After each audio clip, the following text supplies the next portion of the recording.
What is going on, everyone? Today I'm going to be reading and reacting to your guys' unpopular opinions about the brand new Black Ops 6 Zombies map, The Tomb. This map's only been out for a few days, but we have a lot of interesting opinions to go over here, some of which are quite unpopular, some of which not as unpopular, but still something that I thought was worthy of discussing. So let's just jump right into the video. First opinion we have here is coming from Brighton Sawyer. I think it's a great map for casual play and camo grinding, but I can see where the hate for the Easter egg is coming from. Now, to be honest, I included this first because I don't think this is an unpopular opinion at all. I think this is like the most common opinion I've been hearing for the map, but I wanted to talk about it because I actually have an unpopular opinion in regards to this comment, where I actually don't think each map in this game is better or worse for camo grinding. I feel like they're all kind of the same, because when you think about it, what makes a map good for camo grinding? To me, it would probably be a map that is easy to get set up on. You're going to get your weapons fully pack-a-punch nice and quick, and you can just go for headshots and just, last as long as you can doing that. Obviously, we all know that directed mode is the best place to do camo grinding,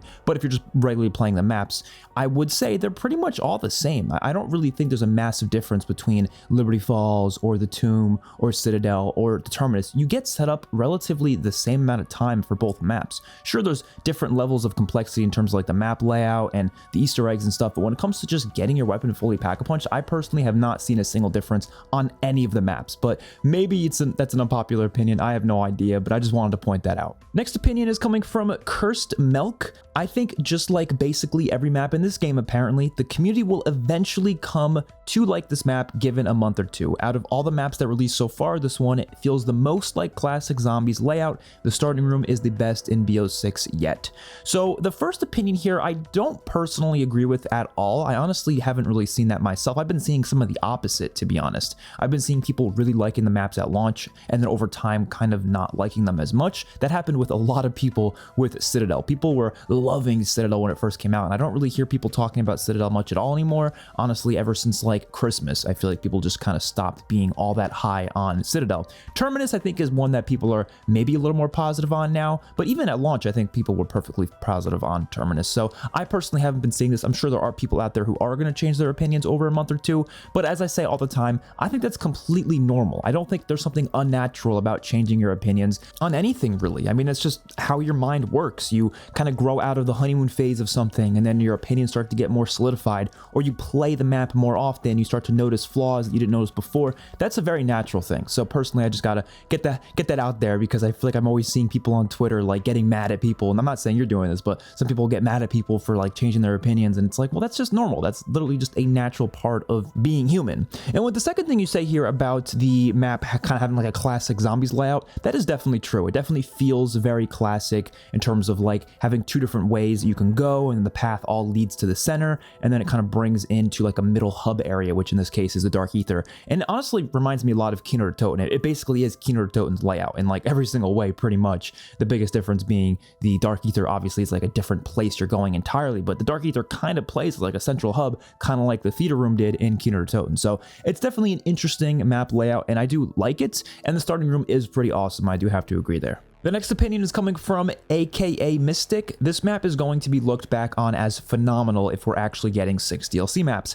But if we only get 4 DLC maps, and this is one of them, then the map is going to suffer hard in comparison to the other maps. If we get some more complex, in-depth maps, then the Tomb will get the Liberty Falls treatment and be extremely praised. It kind of reminds me of Spaceland and Rave in Infinite Warfare Zombies. Very short Easter eggs, but since Attack and Shaolin were very lengthy and in-depth Easter eggs, it ended up being a nice balance. So I do agree with some of this, because if we only do get 4 DLC maps, you are definitely correct that this map is going to be looked upon as a pretty bad map. Or I don't want to say like bad, but just very below average. And I would probably feel the same way. Like, I'm pretty positive on the Tomb right now. But if this was like meant to be the main DLC 2 map for the game, then yeah, of course, it's very lackluster compared to a lot of other DLC maps that we've ever seen before. Even just in terms of side Easter eggs, there's like one actual side Easter egg that gives you like a unique reward that's like somewhat interesting. The other ones are all just the usual like loot rewards, which I'm not saying there's anything wrong with those side Easter eggs, but like for an actual full-on main DLC map, I want to see a lot more side Easter eggs than that. And obviously the Easter egg is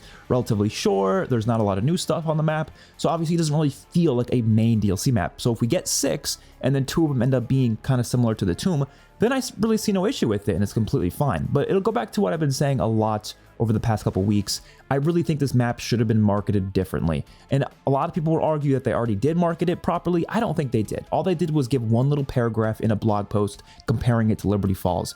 Not everyone reads the blog post, and that comparison was extremely vague and was not clear about the intentions of the map.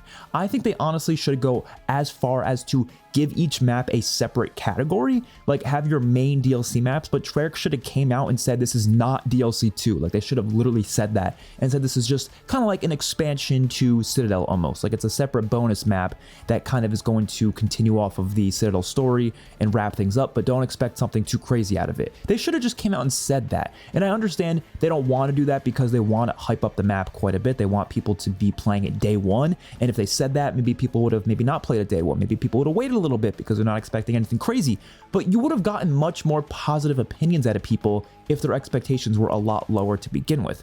I set my expectations very low because I was logically thinking about it in my head that we probably weren't going to get a crazy map here considering it's coming out so soon after Citadelle, but not everyone's going to think that way, and that's completely fine. I don't expect your average person who barely pays attention to the Call of Duty news, I don't expect them to just go into this map expecting it to be, you know, a bonus map or a lot simpler compared to something like Citadelle. So when they go into it and then they get into the boss fight, they're not going to be as excited for the boss fight as they would have been for something like a lot more grand scale. I've been seeing people saying we should have been fighting against a giant mummy or something crazy like that rather than the Sentinel artifact. But if we weren't expecting a boss fight at all, then, you know, I think it would have been a much more exciting boss fight for more people because at least it would have been something over nothing. And I honestly wasn't expecting a boss fight, so which is why I think I got more excitement out of the boss compared to other people. But most people were expecting something a bit bigger because they thought this map was supposed to be on the same level as Citadelle. For your last statement here, comparing it to like Zombies in Spaceland and Raven the Redwoods, I do kind of understand that comparison. It does make sense. Those Easter eggs were a lot simpler compared to Attack and Shaolin, and it kind of gave a nice balance for the full game. But something that I've always mentioned before that kind of makes up for the fact that Spaceland and Rave had such simple Easter eggs is the fact that they had a lot of other stuff on the map as well. The Tomb doesn't really have that much else other than the Easter egg and then like a couple side Easter eggs. But you look at Zombies in Spaceland, there's a whole Ghosts and Skulls quest, which is basically the length of a normal main quest in any other Call of Duty game. So you basically have two main quests on Spaceland. So having one quest that's a bit simpler is not really a big deal because you still have this other Ghosts and Skulls quest, which is a bit more complicated. And then there's a lot of other systems on Spaceland that are really fun to mess around with and really fun to go for. Same with Raven Redwoods, there's the Ghosts and Skulls quest, and then you also have a lot of different side Easter eggs, like with the different charms that you can put on your weapons. So to me, that kind of makes up for it, and it kind of gives the map more depth. And there's other map mechanics too that you can mess around with. Like there's just quite a lot there, whereas I feel like the Tomb doesn't really have much of that. And also, I still don't feel like Terminus and Citadelle are nearly as complex as they should be if they're really trying to do that comparison between simpler and more complex Easter eggs. I mean, Citadelle's not a complex Easter egg at all. Like I don't think the only complex step in the entire Easter egg is maybe like that puzzle, but even then the puzzle's not that complex. It's one of the simplest puzzles out there. So in general, it's a very simple Easter egg compared to what we see in Black Ops 3 and Black Ops 4, definitely compared to Shaolin and Attack of the Radioactive Thing. I think I'd be much more happy with the game in general if they actually were going far with that balance and having Easter eggs that were on the level of stuff like that from Infinite Warfare. But I don't think we're seeing that right now. Hopefully we'll get that in later DLC maps, but personally I'm not expecting it. Next unpopular opinion is coming from Beak on YouTube. The boss fight is good and is just very different mechanically from Terminus or Citadel more. It probably caught a lot of people off guard when they couldn't no-brain it with the GS45s, and that pissed them off, so they act like it's terrible. So I do think this actually is a decent point because I do think a lot of people went into the boss fight and were just kind of annoyed by it to begin with because they went into it with the GS45s pack-a-punch, or they went into it with the ray gun and then they couldn't do any damage to it, so then they immediately were just like, okay, this boss is stupid. And I will say that is a really stupid thing. There is no reason why any weapon should be doing 0 damage to a boss enemy. I really hope Treyarch fixes that. But what I personally would be okay with is those weapons doing a lot less damage, because I do agree being able to no-brain it with the GS45s would be kind of unfortunate. I don't think every single boss fight should be able to be no-brained with the GS45s. So having it take less damage to explosives compared to bullet weapons, it actually would be pretty cool. Like I'd be fine with that. But what it shouldn't do is have literally 0 damage being taken to it with those weapons, because to me that's just not a good boss mechanic. It shouldn't ever work in a way to where you go into the boss fight and you just physically can't kill the boss. There's 0 ways to kill it because of the weapons you have. I just don't think that's a good thing. Making it very difficult to kill with the weapons you have, that's fine, but impossible whole, that's a pretty bad map mechanic. Personally though, I do kind of agree. I like the boss fight because it's very different mechanically, and I love the challenge of it. But I do think, like I said, some things need some work there. They definitely need to make sure that explosives could do damage to it, and I think they need to stop the HVTs being able to kill you so easily. Like, I don't mind them being very powerful and like killing you in like maybe like 3 hits or something, but there's been times where people are getting 1 hit by them, and I just don't understand how that's even possible. Even with Juggernog and full armor, I've been seeing people get 1 tapped by them. That probably shouldn't happen. Next up, we have a couple of different unpopular opinions from Leah Parr. The ending cutscene isn't terrible. The point of it is from the view of the Sam AI going through the next phase of her plan, likely getting ready to betray us at the end of DLC 3. I'm glad we got some exposition from the view of Sam, as everything else has been so far from the point of view of our main crew. The Ice Staff is miles better than the Origins version. The ability to buy ammo at any time while being a 1-hit kill indefinitely to zombies, minus the amalgam, at any round with the charge shot makes it significantly better. I also enjoy the difficulty and strategy needed for the boss fight. Citadelle was lacking in difficulty for the most part, so to see this map pick it up a bit more is great. So let's go through each of these points one by one. The first point, I actually do understand the point that's being made here in terms of like seeing it from the point of view of Sam. I actually like that. I think that is cool, but I don't think that changes the fact that the way the cutscene was made, it does feel kind of cheap. You can clearly tell the reason why the cutscene was the way it was is because they couldn't have the voice actors for the cutscene because of Activision not giving them the proper AI protections that they want. And so I think that just kind of led a bad taste in our mouths for the most part. It would just immediately just felt so cheap. But I do like the aspect of seeing it from Sam's perspective. I will agree with that. In terms of the Ice Staff being better than the original Ice Staff, I think it's something that we have to kind of think about here, is that Black Ops 4 onward is very different for the Call of Duty franchise when it comes to the zombie health, especially in the later rounds, because of the health cap. So inevitably, every single wonder weapon since Black Ops 4 is likely going to be much better than the wonder weapons from the past. And for me personally, when I think about what wonder weapons are the best, I think about how good are they for the actual systems in place with the game, right?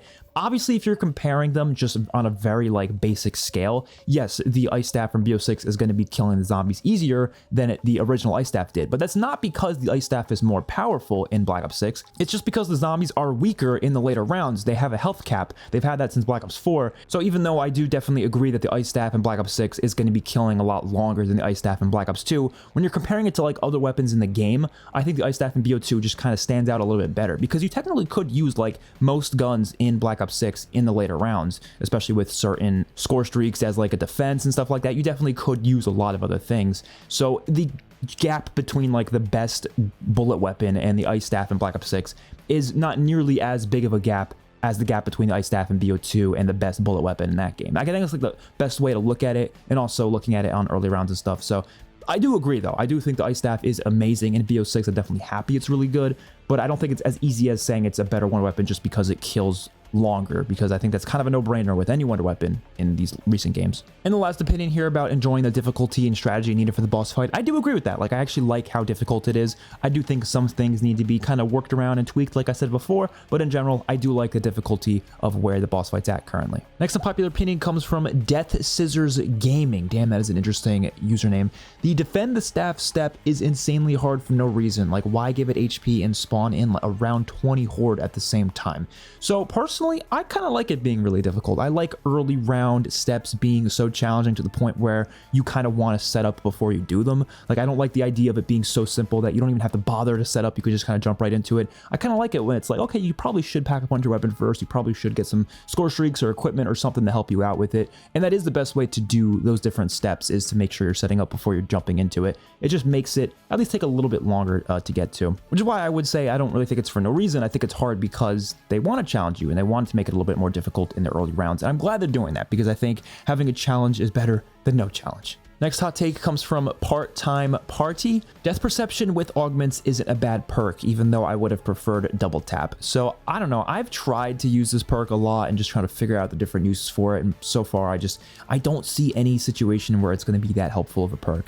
And remember, we're in Black Ops 6. Every time you buy a perk, it increases in price. So having this perk is more of a detriment than anything, because it's like, okay, it's just going to start increasing the prices of the perks you get afterwards. So I always make sure it's the last perk I get, unless of course I get like a free perk Easter egg or whatever and I just end up getting it. I just don't really see the benefit for it. Even the augments, I just don't see. There's that one augment that makes it so every now and then a regular shot will instead turn into a critical kill, and honestly that one's decent, especially for the camo grind. I'm assuming it counts for the camo grind. I hope it does. If I haven't really checked that, to be honest, but I feel like it definitely should.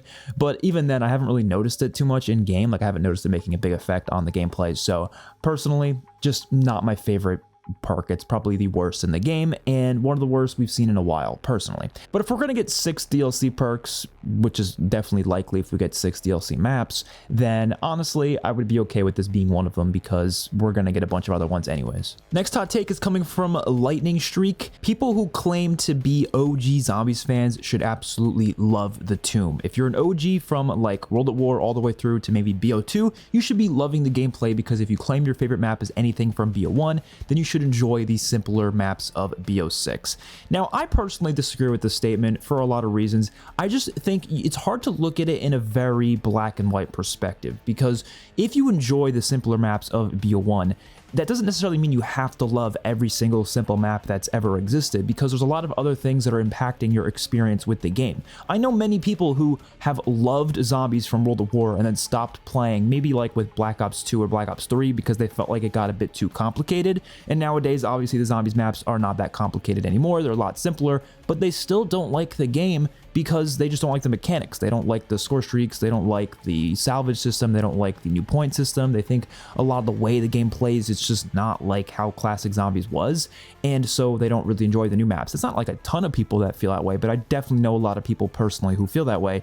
So I don't necessarily think just because you prefer these simpler maps necessarily means you're going to love every single simple map, especially if the mechanics aren't what you like, and honestly vice versa. Like, I love complex maps. That does not mean every single complex map is amazing. There's plenty of complex maps out there that I don't like. And I mean, there's even a lot of people who were OG Zombies fans, like they loved Zombies back in the day, but as the mode progressed to becoming something bigger and more complicated, they kind of liked and enjoyed the direction it was heading. I was one of those people. I've been playing since World at War, but once Black Ops 2 came out with like Mob of the Dead and Origins, and then Black Ops 3 came around, I was completely okay with how complicated the mode was getting. And then once Cold War came out and they kind of simplified everything, I was actually quite annoyed with that, and it started to be not as enjoyable for me personally. So I don't know, it really just depends. I think most of these situations are very nuanced, and it's hard to just look at it as a very black and white perspective of something as simple as, oh, you should love this map because you loved simple maps back in the day. I just personally don't think it really works that way. Next hot take comes from Modified Gonna Make It.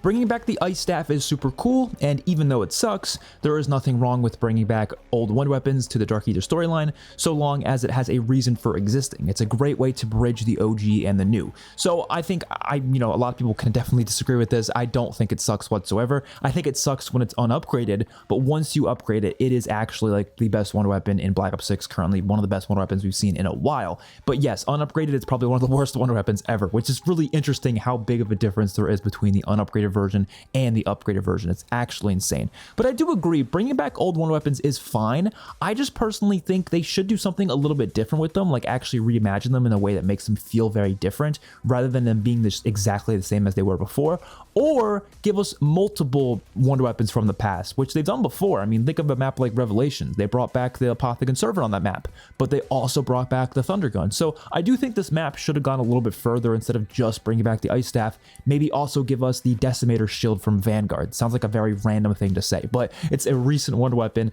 that I thought would have been interesting on this map, and would at least be 2 reused wonder weapons instead of just 1. It's better than just having 1, you know what I mean? Next opinion comes from M Hill. Why the hell are Treyarch not doing power quests and proper pack-a-punch quests anymore? Setting up on the first rounds of a map like ZNS or Origins, for example, are the funnest maps because of the amount of things you need to do. Only thing you do on the Tomb is get the staff and upgrade it and get gold armor. At that point, you might as well do the Easter egg because you're halfway done. This is such a good point, and I actually agree with it 100%. I know a lot of people don't like the power quests and pack-a-punch quests being very complicated. I understand that, but I do think there should at least be a quest there. It doesn't have to be complicated. It could be very easy, but at least having a quest there gives you things to do in the early rounds beyond just the other things that they have, which, yes, you're right here. This map is literally just getting the staff and upgrading it. And then, yeah, you're right, it's literally half the Easter egg. So if you're gonna do that, you might as well do the whole Easter egg, which to me just really isn't how a map should work. I think if there was a lot of like complex side Easter eggs, then I think it would at least make up for it, but we don't really have that on the tomb. And I honestly felt this way about even maps like Citadelle. Like Citadelle is, you know, very simple to get Pack-a-Punch. It's like a little bit of a quest there, but it's very, very simple. And then going for the swords is literally like half of the Easter eggs. So if you get all of them, you might as well just do the Easter egg at that point. You know, it's I definitely do agree here. I think they need to kind of rework how they make these maps and where the actual like quest stuff is, rather than it just being like, okay, the only actual quest related thing is just getting the wonder weapon, and then you're like almost done with the Easter egg at that point. I do think it's a weird structure. Next hot take comes from Tom Dan Ninja. Am I reading that right? The map would have been a lot better if it played more into picking up where Chaos left off, / using some of the cut content from BO4 Zombies. I remember hearing somewhere that the Eye of Apophis melee weapon from BO4 was supposed to be the wonder weapon of one of the Chaos maps, so why not use that? Or if they were so insistent on refreshing an old wonder weapon, we could have gotten one from the Chaos story. The Alistair's Folly could have made sense. Or maybe one of the hand wonder weapons from Ancient Evil, or even better, make a new hand wonder weapon based on one of the Dark Aether gods from Vanguard. None of the origin stuff does anything for the map, and it would have benefited so much more if it was served more as an Ancient Evil connection than anything. I 100% agree with this, and I think it is unfortunate that they're not doing a lot of Chaos stuff. The only Chaos stuff we've been getting is like storyline hints and like, you know, different characters from the storyline, kind of like having different radios that we've been hearing, like with Alistair Rhodes, and obviously they had a little bit of Chaos music here or there. But when it comes to actual like Chaos assets and like bosses, they haven't done anything with that. I really thought we were going to see the Blightfather on this map, to be honest. I thought that would have been really, really cool. It would have been like a cool evolution of the amalgams and the doppelgasts and the mimics and everything. It kind of would have, it would have been a good like way to evolve that boss as like the final version of those bosses. And yeah, wonder weapons, that would have been awesome if we had some Chaos wonder weapons, or that Eye of Apophis melee weapon from BO4, which if you don't know what they're referring to with the Eye of Apophis, there was this melee weapon that was added to Black Ops 4's multiplayer called the Eye of Apophis, and it looks really, really cool. And a lot of people were theorizing that it was likely cut content from a Chaos map, because obviously there was a lot of planned Chaos DLC maps that ended up not happening in BO4,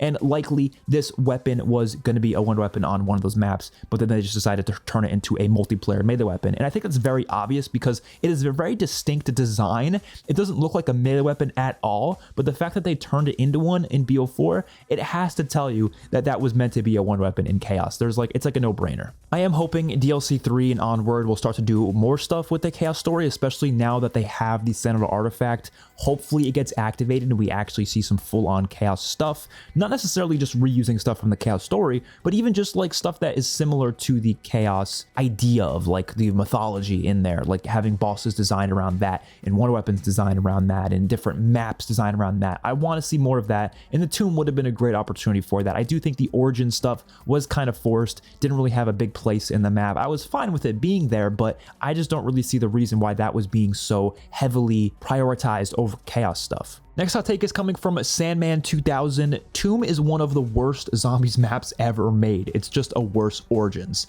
So obviously I disagree with this. I don't think it's one of the worst maps ever. I don't think it's like great or anything. I haven't put in it, you know, on a high pedestal or anything, but it's still a map that I think is decent. I think it's enjoyable. But the statement about it being a worse Origins, I don't really understand, because I don't really think this map is meant to be Origins or similar to Origins in that sense. And we talked about it before. They definitely shouldn't have marketed it in a way that made it seem like it was going to be an Origins 2.0. So it kind of leads to these comparisons that ultimately don't really have much weight to it, because it's not really a worse Origins if it's not really meant to be Origins. You know what I mean? They're bringing in all these Origins assets and these ideas and like the music and stuff, but that doesn't mean the map is Origins like at all. So I respect the opinion, but the whole Origins connection, I don't think that there is much of a connection there beyond just the nostalgia stuff they were throwing into the map, like the music and the ice staff. Next hot take comes from Zuga. For me, it's the difficulty of the Easter egg. Some steps are so intense and difficult, this Easter egg cannot be done without gums, and I think the microtransactions were what influenced the off-balance difficulty in the boss fight. So I personally don't think the Easter egg is that difficult. I think it's definitely one of the harder ones in BO6, mainly because of the boss fight though. Everything before that is a breeze. I don't think you really need Gobblegums either. I mean, I was able to do it without Gobblegums. I think it definitely just is one that's going to challenge you a lot more. You have to fully understand the mechanics of it, and it definitely is one that practicing it more often will eventually lead you to be able to do it a little bit easier. So I perfectly think that's fine though. I think it's a good thing. I do think they probably do make the boss fights a bit harder than anything else on the Easter eggs, because they do want people to use Gobblegums. They do want people to feel inclined to like go back into the boss fight after failing it and maybe use Gobblegums to make it a little bit easier for themselves. That's definitely a thing for sure. I'm not like denying that, but I personally don't think that's a bad thing, having the Easter eggs be a bit harder. You don't have to use Gobblegums though. I don't think it's required. It's just an option if you really want it. Next hot take comes from Shurney. Everything outside of the ending cutscene is a high A tier map. The environment, the ice staff, the Easter egg, zombie models are all awesome. The Tomb and Citadel are top 10 maps of all time. So I don't think either of these maps are top 10, but I do think Citadel is certainly in the top 20. And I think the Tomb is maybe sitting right outside of the top 20, maybe top 25, somewhere in there. I definitely think they're both solid maps. I enjoy them. I like the Tomb more than most, but I don't think it's like great or anything, especially because of the fact that we don't know if there's going to be more than 4 DLC maps or not. If there is only 4 DLC maps, then I do think this will end up being a much more disappointing map in retrospect. But currently, because I'm expecting more than 4 DLC maps, I think I'm a little bit more positive on it than most people. But I do like a lot of the things you mentioned. I do think the environment's good. I like the ice staff. I like the models. I don't think the Easter egg is like amazing or anything, but I do think it's perfectly fine. Next hot take comes from Unstooky. The ice staff build defense step is insanely difficult for such a crucial part of the setup. Casuals will never do this, and the upgrade quest is just as bad with the tiniest symbols imaginable, and getting the code wrong literally results in death. Terrible design and basically an accessibility issue for anyone with less than stellar eyesight. Kind of adore everything else about this map though. So I don't fully agree with this, but I agree with some parts of it. I'm perfectly fine with the quest being very challenging. I personally don't think everything needs to be accessible to every single type of player. If some players just aren't good enough for certain things, I don't think there's anything wrong with that, because they could just improve as a player, get better over time, and then eventually be able to do it successfully without much problem. Or there's lots of things in the map that can definitely help you make those steps easier. Like the defense step with the ice staff, it's really not like impossible if you use certain things, if you use certain score streaks or you use certain